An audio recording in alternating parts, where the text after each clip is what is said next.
اعوذ باللہ من الشیطان الرجیم، بسم اللہ الرحمن الرحیم۔ السلام علیکم ورحمۃ اللہ وبرکاتہ۔ جس معجزہ کا ذکر آج ہم کرنے جا رہے ہیں وہ ایسا معجزہ ہے جو آپ صلی اللہ علیہ وآلہ وسلم سے قبل کسی نبی کو عطا نہ ہوا، اور وہ معجزہ شکل قمر کا ہے، یعنی چاند کو دو ٹکڑے کر دینا۔ چاند کو دو ٹکڑے کر دینے والا معجزہ ایک ایسا واقعہ تھا جس نے پورے عالم عرب کو ششدر اور حیران کر کے رکھ دیا تھا۔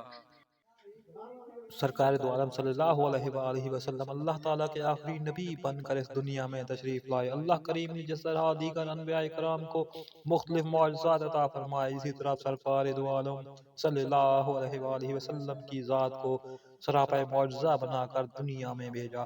آپ سے پہلے تشریف لانے والے تمام انبیاء کرام کسی ایک خاص معجزے کے ساتھ مخصوص شہرت رکھتے تھے۔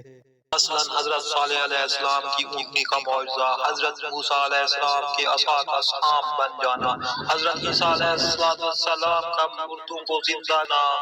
لیکن سرکار دو عالم صلی اللہ علیہ وآلہ وسلم سراپا معجزہ بن کر تشریف لائے۔ آپ صلی اللہ علیہ وآلہ وسلم کی عادات و اطوار، آپ صلی اللہ علیہ وآلہ وسلم کا کلام کرنا، آپ پر قرآن کریم کا نازل ہونا، اس سمیت کئی معجزات ہیں جو آپ صلی اللہ علیہ وآلہ وسلم کا کلام کرنا، آپ پر قرآن کریم کا نازل ہونا، اس سمیت کئی معجزات ہیں جو سرکار دو عالم صلی اللہ علیہ وآلہ وسلم کی ذات کے ساتھ خاص ہیں۔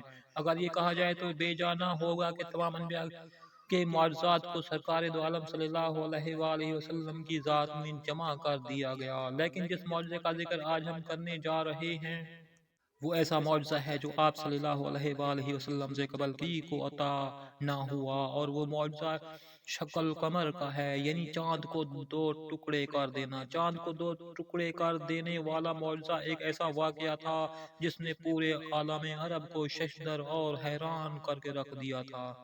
اور اس کی اہمیت اس لحاظ سے مسلم ہوگی کہ اس معجزہ کی تصدیق کے لیے خصوصی طور پر اللہ کریم نے سورہ قمر کی آیات طیبات نمبر 1 سے لے کر 3 تک نازل فرمائی، جس میں اللہ کریم نے ارشاد فرمایا، ترجمہ ہے، قیامت قریب آ گئی ہے اور چاند شق ہو گیا، اور اگر وہ کوئی نشانی دیکھتے ہیں تو منہ پھیر لیتے ہیں اور کہنے لگتے ہیں یہ بڑا زبردست جادو ہے۔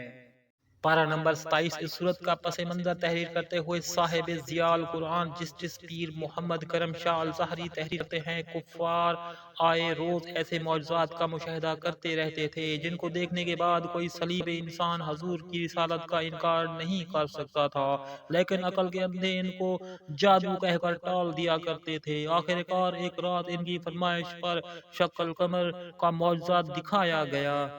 مکہ کے سارے باشندے مینا کے کھلے میدان میں حاضر تھے، آسمان پر چاند چمک رہا تھا۔ سرور کائنات صلی اللہ علیہ وآلہ وسلم نے انگلی کا اشارہ کیا، اشارہ کرنے کی دیر تھی کہ چاند کا کرہ دو ٹکڑے ہو گیا۔ دیکھنے والوں کو یوں محسوس ہوا کہ اس کا ایک حصہ پہاڑ کے اس طرف اور دوسرا دوسری طرف چلا گیا ہے۔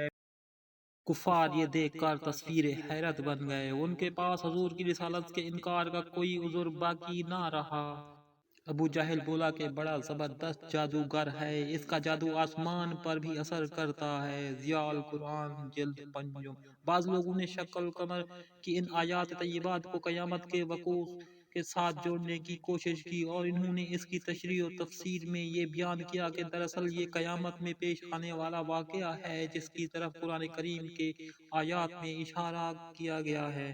لیکن کثیر احادیث ثابت کرتی ہیں کہ شکل قمر کا واقعہ حضور اکرم صلی اللہ علیہ وآلہ وسلم کی حیات طیبہ میں ہوا تھا۔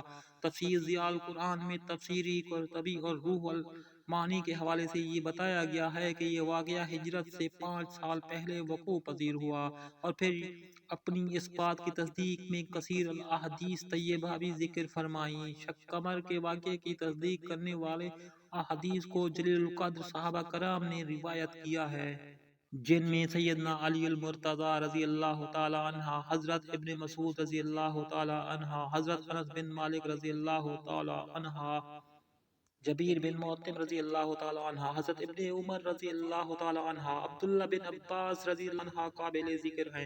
بخاری و مسلم میں ایک حدیث مذکور ہے جو حضرت عبداللہ بن مسعود رضی اللہ عنہ سے مروی ہے کہ رسول کریم صلی اللہ علیہ وآلہ وسلم کے زمانے میں چاند درمیان میں سے شق ہو کر اس طرح دو ٹکڑے ہو گیا تھا، ایک ٹکڑا پہاڑ کے اوپر کی جانب تھا، دوسرا نیچے کی جانب تھا۔ حضور اکرم صلی اللہ علیہ وآلہ وسلم نے کفار کو بلا کر کہا کہ میرے اس معجزے کی گواہی دو، بخاری و مسلم۔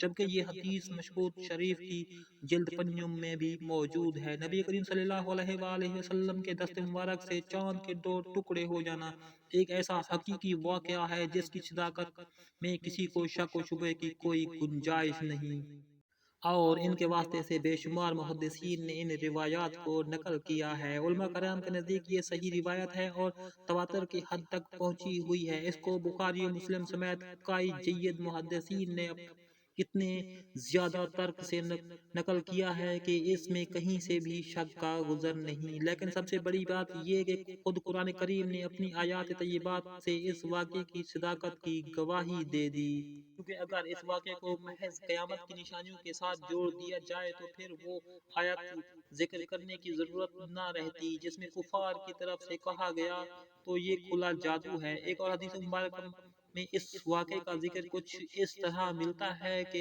شعیب ابی طالب میں محصوری کے دن گزر رہے تھے اور محصورین صرف حج کے دنوں میں ہی غار سے باہر نکل سکتے تھے۔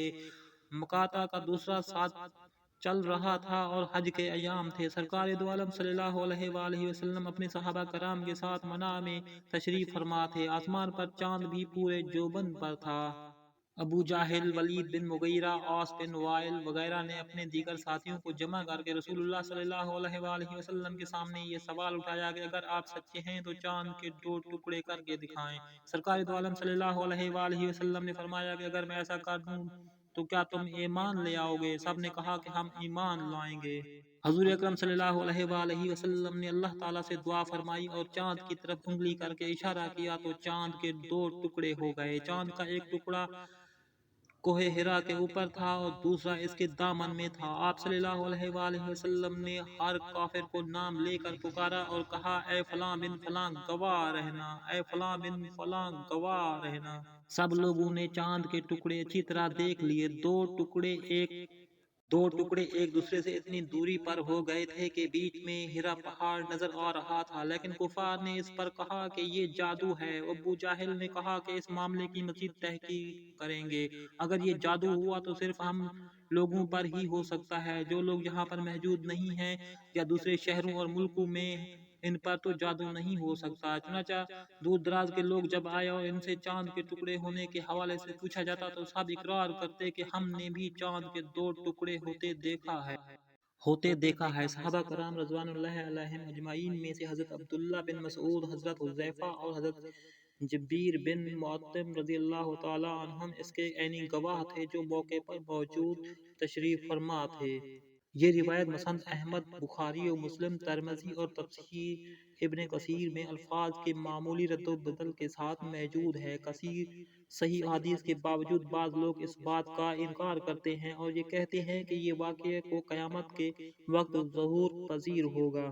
القرآن میں اس آیت کی تشریح کے ذیل میں موجود ہے کہ ان شک ماضی کا صیغہ ہے لیکن یہ مستقبل پر دلالت کرتا ہے، اور عرب میں اس کی باکثرت مثالیں موجود ہیں۔ اس واقعے کا انکار کرنے والے کہتے ہیں کہ اگر ایسا واقعہ پیش آیا ہوتا تو ساری دنیا میں اس کی دھوم مچی ہوتی۔ اس زمانے کے مورخ اپنی کتابوں میں اس کا ذکر کرتے، علم نجوم کے ماہرین اپنی تصنیفات میں یہ واقعہ نقل کرتے۔ ان اعتراضات کے جواب میں حضور وہ کسی اور کام میں مشغول ہو اور اس نے اس طرف توجہ نہ کی ہو، یا توجہ کی ہو اس نے دیکھا بھی ہو لیکن وہ ان پڑھ ہو، لکھ نہ سکا ہو، یا لکھا ہوا پھر ضائع ہو گیا۔ الغرض بیسیوں احتمالات ہو سکتے ہیں۔ اتنے احتمالات کی موجودگی میں ہم صحیح روایت سے ثابت شدہ واقعے کو کس طرح غلط کہہ سکتے ہیں؟ ضیاء القرآن۔ شق قمر کا واقعہ دراصل حضور اکرم صلی اللہ علیہ وآلہ وسلم کی شان نبوت کا خوبصورت اظہار تھا۔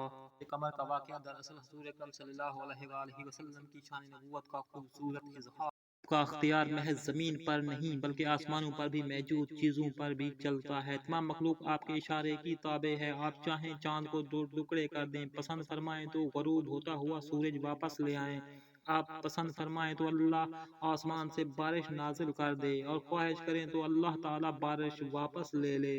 اکرم صلی اللہ علیہ وآلہ وسلم کو عطا کردہ معجزات کا تذکرہ اتنا طویل ہے کہ یہ مختصر مضمون اس کا محتمل نہیں ہو سکتا۔ صرف یہی کہنا چاہتا ہوں کہ چاند کے دو ٹکڑے ہونے کا واقعہ حضور اکرم صلی اللہ علیہ وآلہ وسلم کی نبوت کی صداقت کی دلیل اور آپ کے اختیارات کا اظہار ہے، اور آپ کے بے شمار معجزات میں سے ایک معجزہ ہے۔ ہر دور میں علماء کرام نے سرکار کے معجزات کا شرح و بسط کے ساتھ بیان کیا ہے اور بندہ مومن کے ایمان کو تازہ کیا ہے۔ اللہ کریم ہمیں آقائے دو عالم صلی اللہ علیہ وآلہ وسلم کی محبت عطا فرمائے، آمین ثم آمین یا رب العالمین۔